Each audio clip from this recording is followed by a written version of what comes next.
Great. I'm Professor Green, and I'll be finishing up Chapter 9 here with Part 3 of 3. Let's talk about NAFTA. For me, at least, that's a famous word. I grew up hearing about NAFTA, and what does that really include? So this is the agreement right between Mexico, Canada, and the United States. It abolished tariffs on 99% of the goods, so that's a good amount of product. Removed barriers on the cross-border flow of services as well. Protected intellectual property rights. So that for 50 years, owners had rights on their products. And then removed most restrictions on FDI so that people could invest much more easily between the United States and Canada and then Mexico. They also applied national environmental standards and established 2 commissions to impose the fines, removing trade privileges when environmental standards or legislation involved health and safety, minimum wages, or child labor are ignored. So it sounds like this is a positive thing, right? Again, as the author continues to speak about that free trade helps everyone. And where is the NAFTA agreement? You'll see that's all here in purple, which is a very large piece of the world. Unfortunately, right, a lot of Canada is not, it doesn't have people there, as well as Alaska. But, for the United States and definitely for Mexico, densely populated, really nice agreement. In the following slides, we're also going to talk about the rest of Latin America. And you'll see that here in the green, this is Brazil and Argentina for the most part. Mercosur is a name that you want to become familiar with. They were quite influential, debatable, but we'll talk about that in a minute. Also, the Andean community here has had a decent amount of effect. The Central America and the Caribbean community, quite limited. Let's go ahead and get into that. Before we get into the rest of Latin America, let's finish going into detail about what NAFTA was and the case for and the case against. First, we were saying that for Mexico, there was going to increase jobs as low-cost production moved south and more rapid economic growth. So, and we see this a lot in the automobile industry, that we can really hire workers for more like $8 or $10 an hour, including benefits and things, as opposed to $40 or $50 an hour that we have to do here in the United States. That the United States and Canada were excited because they now would have access to a large and increasing prosperous market to sell their products, U.S. products, and also lower prices for consumers from those cars and other products produced in Mexico. The U.S. and Canadian firms with production sites in Mexico are then become more competitive in the world markets.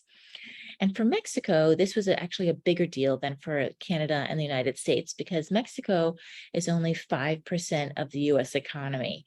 And so we could see that, even though Obama was happy to sign NAFTA, he knew that it wouldn't necessarily have a huge effect on us.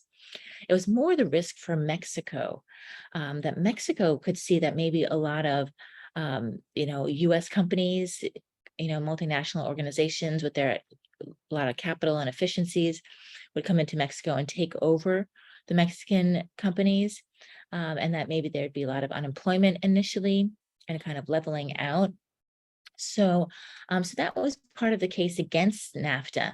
Well, first, the US and Canada, of course, worried that there would be some job loss and wage levels could decline, right?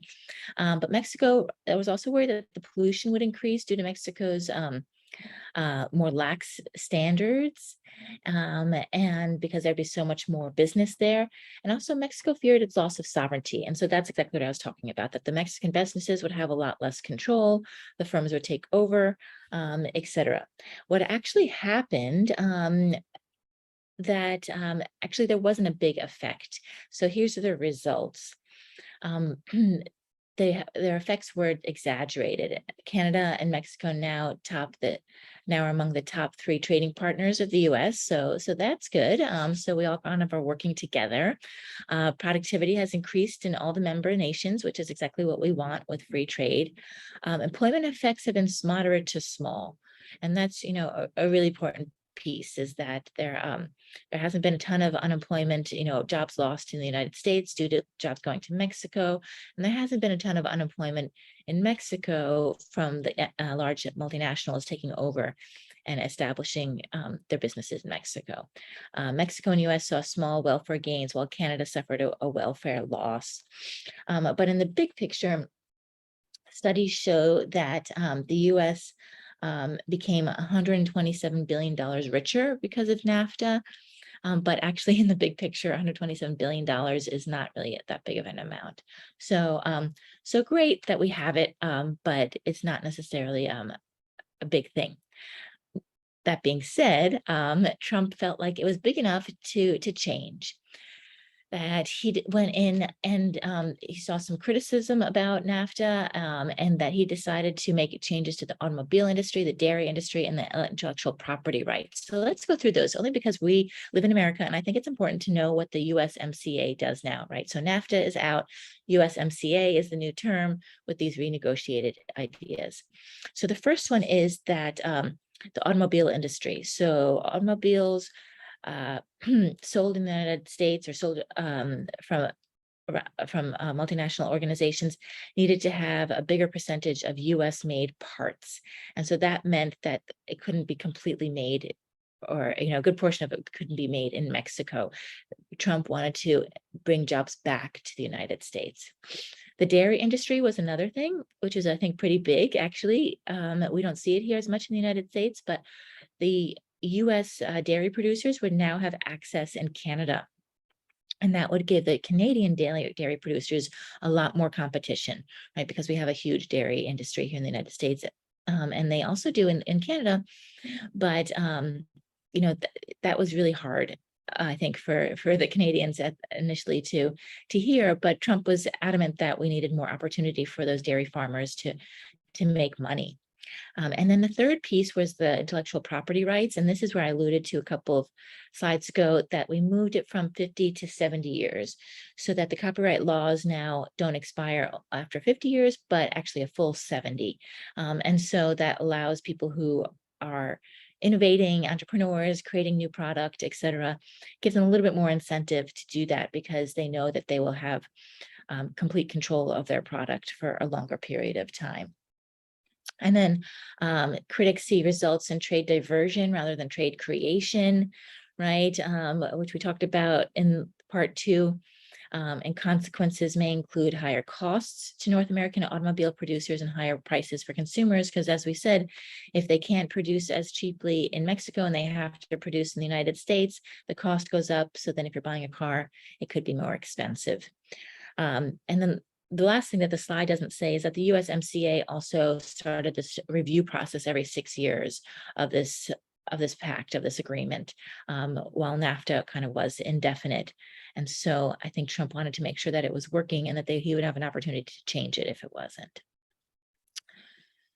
So let's go ahead and now compare what else the Americas is doing. As I said, the Andean community is a nice one that has had some progress. It was based on the EU model. It definitely failed and stumbled initially by the mid-1980s. And they had an issue, but then by the late 1980s, they, obviously economists can see that free trade is a good thing. So they began to adopt some free trade economic policies. In 1990s, the Andean Pact was relaunched as the Andean now Community. And operates as a customs unit. So you come back to that diagram that we saw at the beginning of this chapter of all the different types of circles. And in 2003, it signed an agreement with Mercosur, which I'll talk about in a slide or two, to restart the negotiations towards the creation of a free trade area, right? Mercosur is more Argentina and Brazil, which are huge economies. And so this Andean Pact, which is Bolivia, Chile, Ecuador, and Colombia, is actually, moving forward, which is really nice. Those countries definitely could use some help. Right, Colombia, right, they've had some really big setbacks politically and economically. So I'm glad to hear that they are now moving with the Andean community. So now Mercosur, right? This is a free trade pact between Brazil and Argentina initially, but then expanded Paraguay and Uruguay. If you look at the geography, it really makes a lot of sense, since even though Paraguay and Uruguay are much smaller, they're really quite connected to Brazil and Argentina. And then Venezuela joined in 2012, but as I've said many times, Venezuela takes 3 steps forwards, 2 steps back, because in 2016, they had to drop out for human rights violations. Mercosur has been successful in reducing trade barriers between the member states, but critics worry that Mercosur might be diverting trade again rather than creating trade, because they could do it cheaper in other countries. And critics worry that Mercosur might be that local firms are investing in industries that are not competitive on a worldwide basis, right? And so, again, protecting industries that maybe could be more competitive if there were other countries that were involved in their economy. And so, as of 2010. Still, there's little forward progress and they're not truly fully functioning. But if you look at the politics of Brazil and the economy of both Brazil and Argentina in the last few years, even, you can see why, right? That they've had a lot of stumbling blocks. Even in the last month, Argentina has a lot of corruption that has shown up. So kind of makes sense why Mercosur is not really moving forward very quickly. And then we have a handful of different agreements between the other Latin American countries. So there's the CAFTA, so it's the Central American Common Market, the CAFTA, and the CARICOM. The Central American Common Market collapsed in 1969. That was between Costa Rica, El Salvador, Guatemala, Honduras, Nicaragua, and the Dominican Republic. And I think it's so obvious, when we think about why it collapsed in 1969, because the people in Latin America are so passionate about their soccer. And there was an issue after a soccer game between 2 of the countries, and that just kind of exploded the whole agreement. And so a really good picture in our head, illustration of why sometimes these agreements don't make it. In 2004, the U.S. joined to create a new agreement called the Central American Free Trade Agreement. So this is the CAFTA, as I said, where we get involved. So try to, rebuild with Costa Rica, El Salvador, Guatemala, Honduras, Nicaragua, and the DR. And so, that is a market that's going forward. And I think the U.S., right, can be a leader in that place. And maybe that's why it's a little bit more stable. In 1973, CARICOM was started. But they couldn't really reach an agreement to establish a customs unit between the English-speaking Caribbean countries. They are very different, have different cultures and different issues, etc. So what happened then is that 6 of those members formed the Caribbean Single Market and Economy, CSME, in 2006 to lower trade barriers. And that seems to be going forward and moving slowly. There are some other regional agreements that, of course, we want to talk about because Asia has become such a hot issue in recent years. There have been various attempts at regional economic integration, obviously through Asia and Africa. Success has been limited, but I do think, as you speak to my friend Deanne, we can be optimistic in 2022. There are most significant efforts are the association of the South Asian nations and the regional trade blocs in Africa. So let's go through those. We're going to first talk about ASEAN, which is what the opening case was all about. This fosters freer trade between member countries and cooperation in their industrial policies between these countries: Brunei, Cambodia, Indonesia, Laos, Malaysia, Myanmar, Philippines, Singapore, Thailand, and Vietnam. And that these last 4 countries joined only recently. And so the ASEAN Free Trade Area between the 6 original members came into full effect to reduce, obviously, import tariffs among the members. And in 2010, they signed a free trade agreement with China to remove tariffs on 90% of all traded goods. And as we saw in the opening case, this is a big deal, right? Because China is such a huge economy, and they were kind of afraid that China would take over. But what happened was, in the first decade, between 2000 and 2010, they saw that trade had already tripled between Asia and all of these, between China and all of these other countries. And so they thought, okay, let's go ahead and open up a trade agreement with them just to make things a little bit smoother, and see how that goes. What, as I said, where are these ASEAN countries? Who are they? Here in the Pacific, very close to China. So, obviously it does make a lot of sense for them to work with China. Let's go ahead and talk about for Africa. As I said, I think you're going to really enjoy reading Deanne's book, Understanding Where Africa Is Today. It's much more current even than the textbook. She wrote it in the last couple of years, and she really gets, knee deep into where Africa is. So now, because there's so many countries in Africa, there are 19 trade blocs.